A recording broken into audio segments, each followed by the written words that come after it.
We had one question turned in, and so we'll get to that. I'll make sure I'll put it right here so I don't forget. Because it's all the way in Luke 21, and we never make it that far in our readings, but we'll try to tonight. In chapter 17, we are studying Luke 17 through 21. That's what we've been reading each day this week.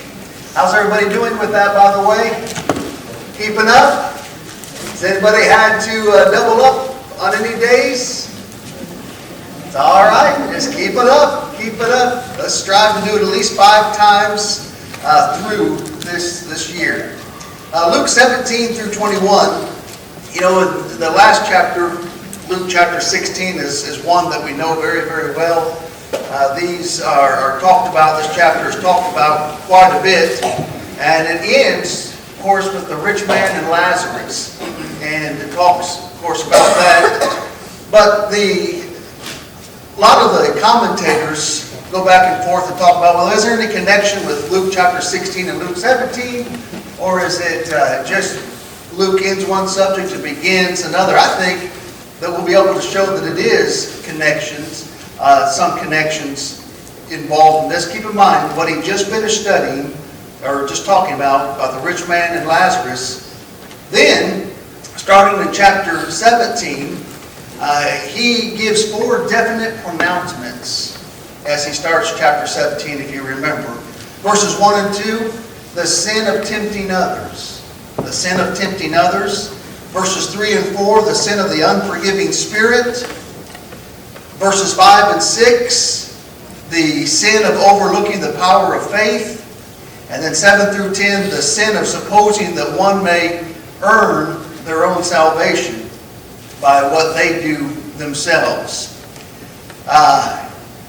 And if you think about, where did the rich man end up? In Hades, in torments. He was in torments. Remember, he was begging that Abraham would send Lazarus to just dip his finger in water and put it on his tongue.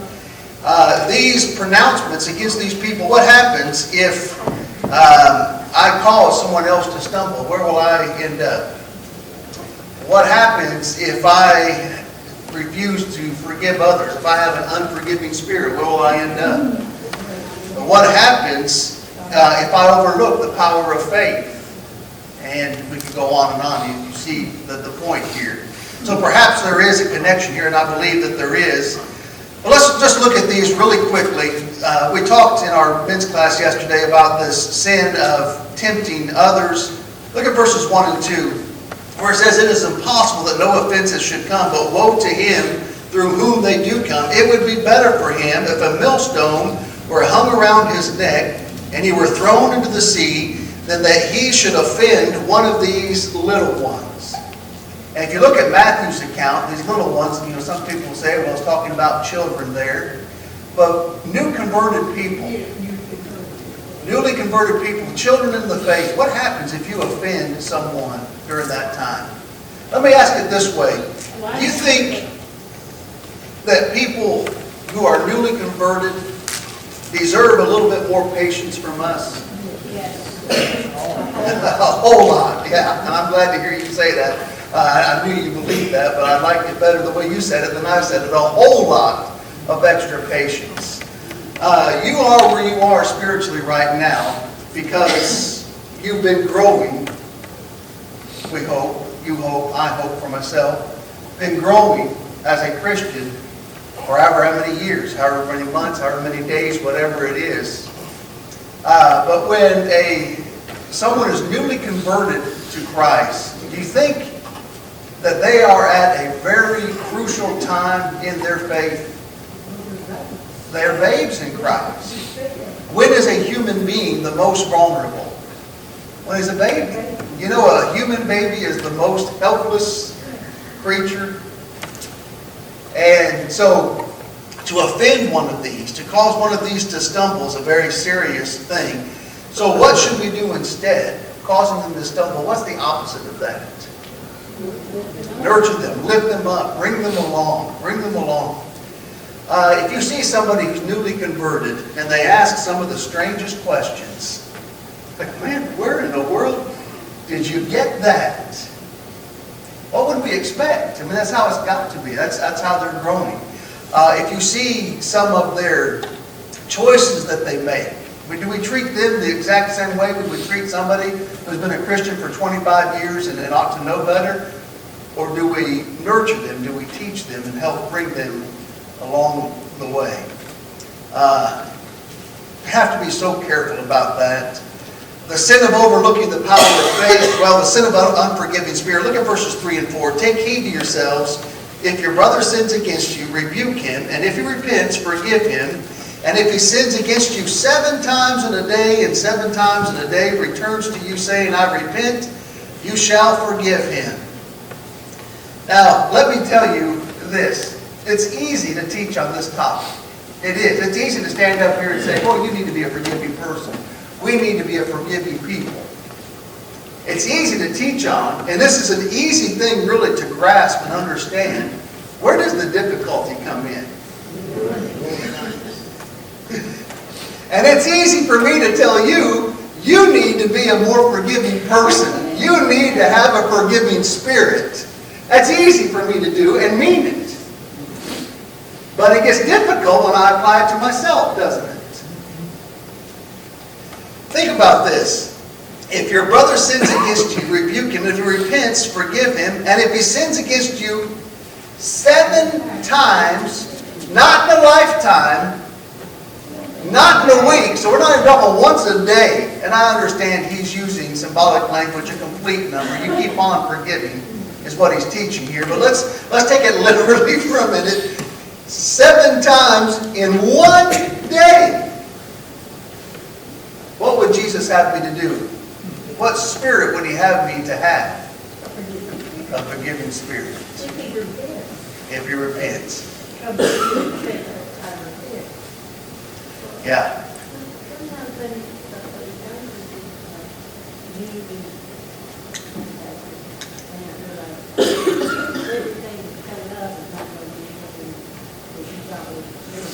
That's right. That's why we have patience, isn't it? And you know what? That's our job. When I was younger, you guys met my little brother. He's 4 years younger than me, believe it or not. When we were growing up, it was my responsibility. Mark, watch out for Gary. Watch out for Gary. If we would go out, Mom, we're going to go down to the O'Briens. All right, watch out for Gary. That was my job, to bring him along. And if something happened, well, I'm thinking of a specific story right now. That there's no children in here.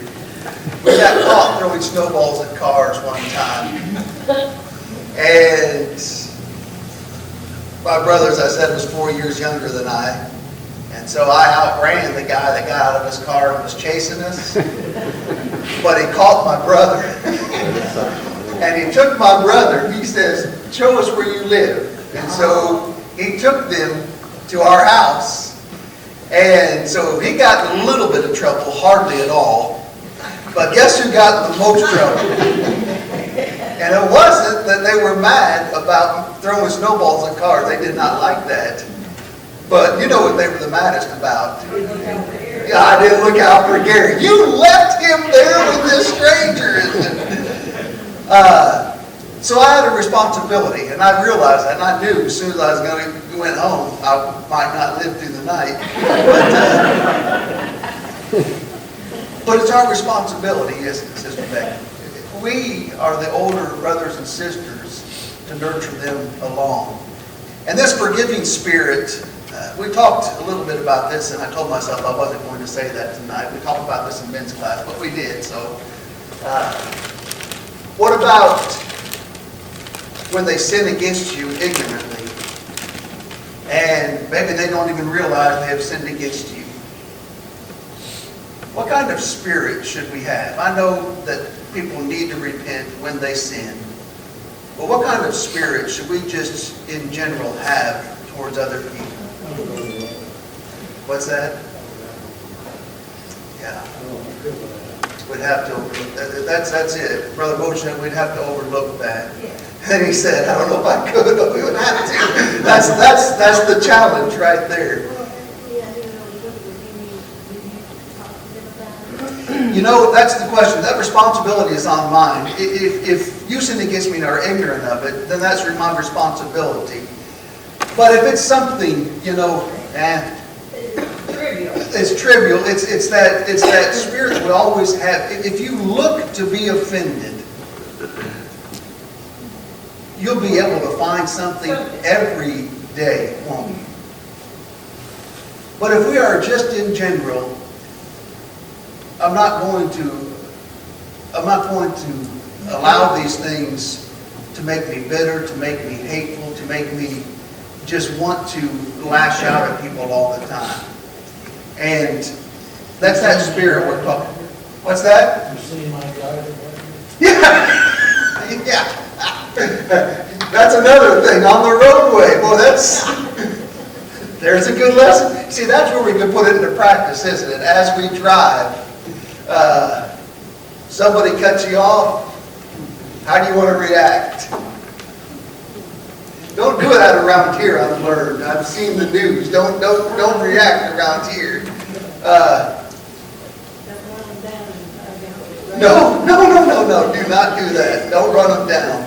But with that forgiving spirit, let's keep on going because I want to get to our question a little bit. Look at verses 7 through 10.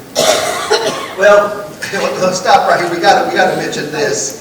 Verse 4, he says, if he sins against you 7 times in a day, and 7 times in a day returns to you, saying, I repent, you shall forgive him. Then look at verse 5. Look at the next verse. Watch what they ask for. And the apostle said to the Lord, increase our faith. I get that, don't you? You mean to tell me 7 times in one day, somebody ticks me off, and they, well, I'm sorry about that. Hey, do you realize what you did? Oh, I'm sorry about that. Okay. They do it again. I'm sorry about it. Okay. They do it again. Okay. You mean 7 times in a day? I think their response, if we're honest with ourselves, at least if I'm honest with myself, Lord, I need more faith in order to accomplish that. Look at his response, verse 6. The Lord said, if you have faith as a mustard seed, you can say to this mulberry tree, be pulled up by the roots and be planted in the sea, and it would obey you. And which of you, having a servant plowing or tending sheep, will say to him, when he has come in from the field, come at once and sit down to eat? But will he not rather say to him, prepare something for my supper, and gird yourself, and serve me till I have eaten and drunk, and afterward you will eat and drink?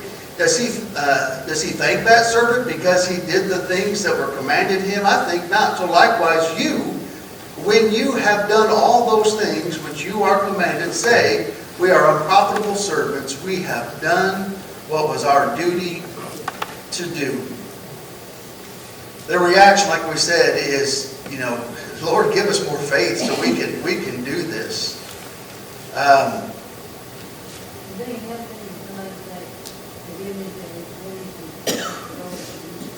Yeah, that wouldn't hurt too. Yeah. But I'm going to forgive you. Maybe you need to ask the Lord too. Maybe that'd be the best way to put it. I forgive you. Maybe you need to ask the Lord too. Genuine faith. The faith that we should have in Jesus can accomplish what experience, what reason, and what probability would deny if we exercise it within God's will. In other words, Jesus says, if you'll do what I say, you've got it in you already. And you can see this in so many people.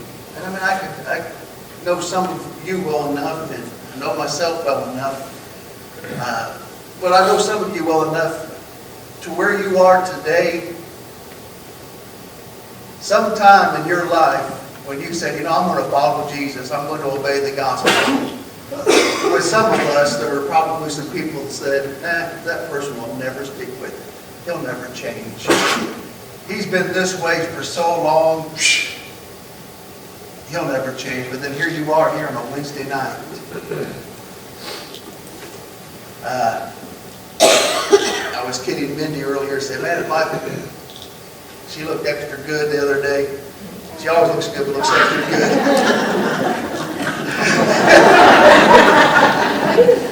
hit 735 yet. But I said, boy, if my high school friends could see me now. And I did pretty well for myself. We're just kidding with that. But in all seriousness, some of us, the people we used to be, if those people who knew us back then could see us now, wouldn't some of them be surprised? And so don't give up. You've got it within you. You can keep on going. You can keep on growing. You can get stronger each day. You've got these things in there. There's so much more about that. But that faith, to have it within God's will, anything He commands us to do, can we do it? Sure we can. Can we have a forgiving spirit?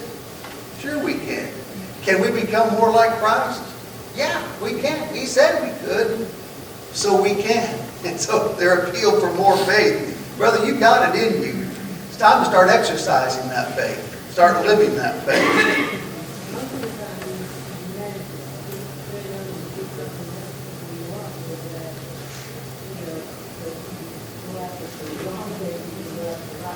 Ooh, that's a good point. I like that.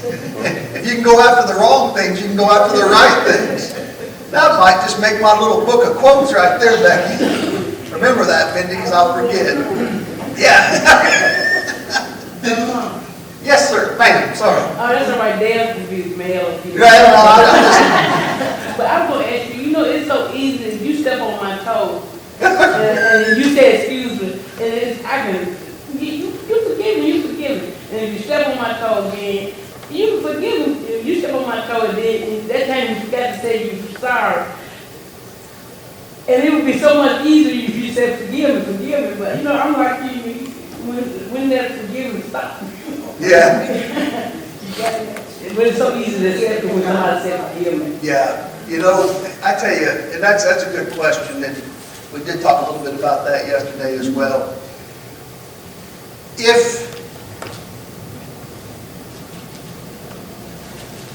If I can have this forgiving spirit, and even when you've wronged me, and I don't think that your apology is sincere, and even though I think, you know what, Dale, when you stepped on my toes 20 times today, I think you're going to do it again. I don't think you're sorry. But if I have the attitude, I'm going to forgive, and I genuinely mean that, you think I'll be a happier person or a less happy person? I'll be happier, won't I? Let me tell you, and I don't say this because I look forward to people getting vengeance. I don't. But one of the things that will help us is, even if the wicked win against me, and they get one up on me, they take advantage of me, who's going to win at the end? I am. And I'm not talking about a competitive race or anything like that, but that God will take care of me. And that's where that faith comes in, isn't it? That's right. I will take care of the business. There's a huge problem with that thing. If I think God will take care of him, I have that spirit. That's right. That's a struggle. We've got to try to teach It'll all them. come out all right, but what about my attitude toward me? That's right. That's the forgiving spirit that we've got to. We cannot think, man, I can't wait for that person to Paul just. had a problem with a guy named Alexander, Yeah. and his statement was rather interesting. He said that the Lord will take care of that. But Paul didn't make that. No. Even those who rejected him, Paul's prayer for them, you just read that passage and it'll just tear you up thinking about his sincerity. But having that attitude towards other people, God will take care of it. That doesn't mean that we look forward to them being punished and we try to keep them from being punished, but God will take care of it. Then the sin of the unforgiving spirit, that's the longest parable in Matthew chapter 18, the longest parable, the unforgiving servant, and you probably remember that from your reading. But I want to talk quickly about the the lepers, the healing of the lepers. I know you've already read this at least 5 times this week, so we won't read it again. But how many lepers were healed? 10. How many came back to thank God? Did the first 9 continue to be healed even though they didn't thank God? So then what good did it do the one to come back to Jesus and thank Him? What did he get that the other 9 didn't get? Read. Look at verse 19. And he said to him, "Arise, go your way. Your faith has made you well." And he was a Samaritan. Yeah, he was a Samaritan, and it makes it plain about that, doesn't it? Chapter 18, you got the coming of the kingdom, the rest of chapter 17. Chapter 18, verses 1 through 8, you have the parable of the persistent widow. She keeps on asking, she keeps on asking, she keeps on asking. You know, and in this, you know, you've got this judge.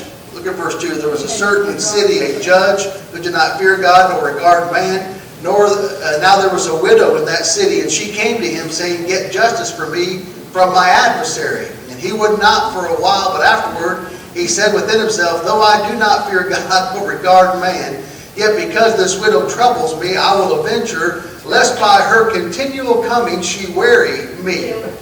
Then the Lord said, "Hear what the unjust judge said. And shall God not avenge his own elect who cry out day and night to him, though he bears long with them? I tell you that he will avenge them speedily. Nevertheless, when the Son of Man comes, will he really find faith on the earth?" What's Jesus saying here? Is he saying you have to keep on asking God? He doesn't want to help. You got to keep on asking him. He still doesn't want to help. But the 20th time that you ask him just to shut you up, he'll go, "All right." Is that what he's saying? What's he saying?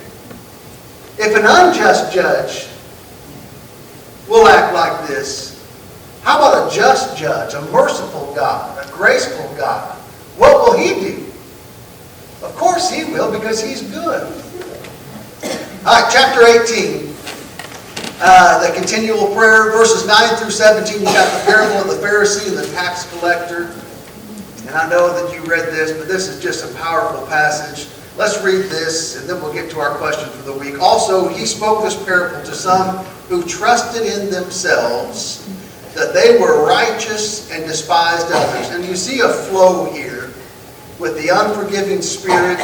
You see that flow, I think, coming all the way from chapter 16 into chapter 17, now to verse 18. He spoke this parable to those who trusted in themselves that they were righteous and despised others. 2 men went to the temple to pray, one a Pharisee and the other a tax collector. The Pharisee stood and prayed thus with himself, "God, I thank you that I am not like other men, extortioners, unjust, adulterers, or even as this tax collector. I fast twice a week. I give tithes of all that I possess." Question. Did this Pharisee have some good points and good qualities about him? If you saw this man, what would you think of him? If you just followed him around day by day, did he extort money from others? No, he says that he didn't. Was he an adulterer? No, he was faithful to his wife. Was he unjust? How many times a week did he fast? Not a year, but a week.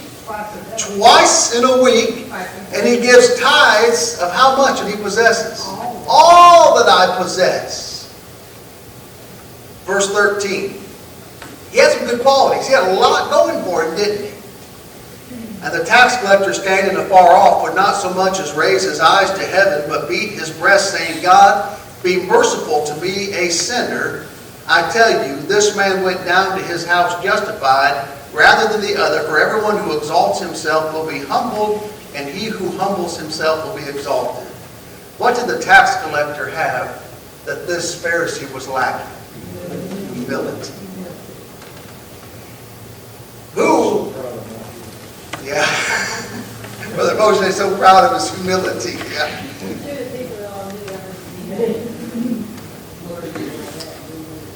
If you look, yeah. Who did the Pharisee give credit to for the great man that he thought he was? Yeah, that's just what I do. And God, you need to be impressed with me because that will remind you of all the good that I do. What did he just say about the servant? It's just been my duty to do this, do these things. And what did the tax collector say? I'm a sinner. What did he beg for? You know, the Pharisee didn't think he needed God, did he? He was pretty good all by himself. What did the tax collector know that he needed? God, have mercy on me. Humility is taught. Do you agree with that or not? Do you think you're born humble, or do you think you're taught to be humble? You learn it. You learn it. Is a little child humble from the beginning? Well, maybe not from the very beginning. You can't hardly tell with that. When he gets to be 8 months, a year, 2 years, are they humble? Do they think of others first? No. It's all about me. It's all about me. And we have to work that out of them, don't we? We share and all of these things, but it's not an active thing. Humility is something that is taught. And how do we do that? What do you think is the first step into becoming a more humble person? What do you think the first step would be? Be an example yourself. Be an example yourself? Realizing we're not right about everything. Somebody say it again. Realizing we're not right about everything. Realizing you're not right about everything. That's hard. Everybody else must have that struggle. Brother Mosier doesn't have that struggle. No, I had in mind. That's a great point that you made. And I don't know if this is right, but I was just thinking about this. If it's a learned trait, how can I learn it? And I think the first thing is, touching on what Sabrina said, we have to empty ourselves of self-righteousness.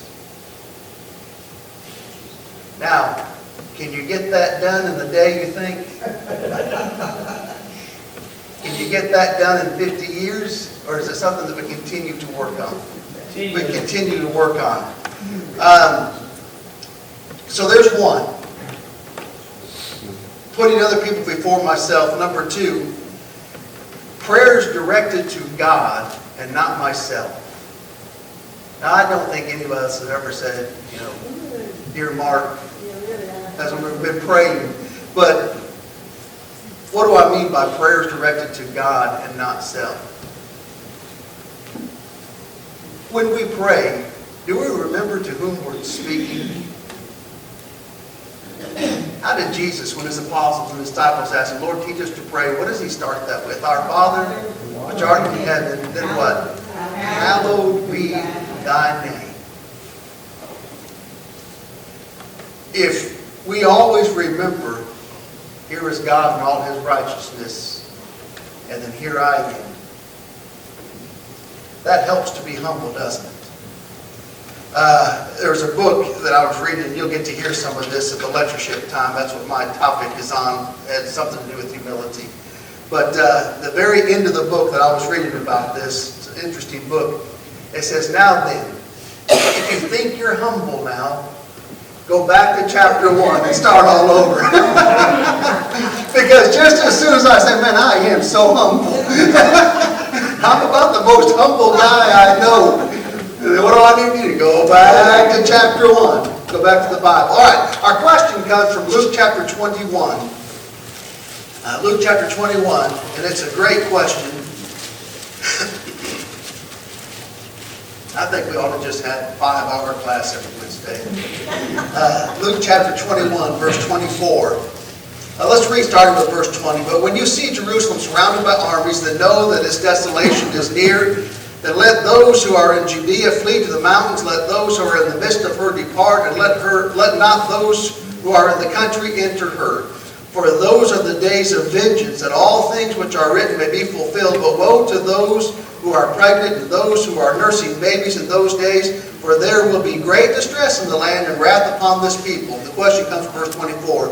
And they will fall by the edge of the sword and be led away captive into all nations, and Jerusalem will be trampled by the Gentiles until the times of the Gentiles are fulfilled. The question is, what exactly is this talking about in verse 24? And then does it have any connection to the very similar word in Romans 11, verse 25? Let's look at Luke chapter 19, verse 44. It says, and level you and your children within you to the ground, and they will not leave in you one stone upon another, because you did not know the time of your visitation. The Gentiles are going to be holding a favored position as the Jews had. What had the Jews enjoyed for the last 2,000 years? God. That special relationship with God, being God's chosen people. What was going to happen when the Romans invaded Jerusalem? Jerusalem fell. And what has been going on for the last 1900 years? Did the Jews have the same prominence that they had at that time? No. Romans 11, verse 25, sorry about this. The Jews are going to have to be saved the same way the Gentiles were saved. The Gentiles are going to come in. They would very literally conquer the holy city of Jerusalem. And you look at Jerusalem now, but that's not exactly what it's talking about. The Gentiles would come in, the Romans would come in, they would conquer the city, and Jerusalem would never be what it was at that time. But also, eventually, of course, the gospel would go to the Gentiles, and the Jews who had that special favor with God for all those years, now, if they're going to be saved, how are they going to be saved? The exact same way that the Gentiles.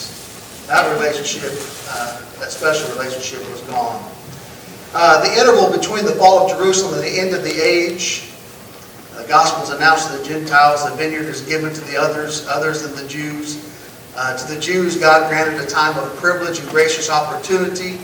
Near the close of that time, the Son of Man wept over Jerusalem, saying, "If thou hadst known." We're coming up to that. Jesus walks by, he looks at Jerusalem. Your time in the sun is coming to an end. The Gentiles are going to trample the city. And if you would have known. 87. 87. And that's an interesting story. I know you. Not one Christian. Yeah. You know, all right, Paul, I'm quitting.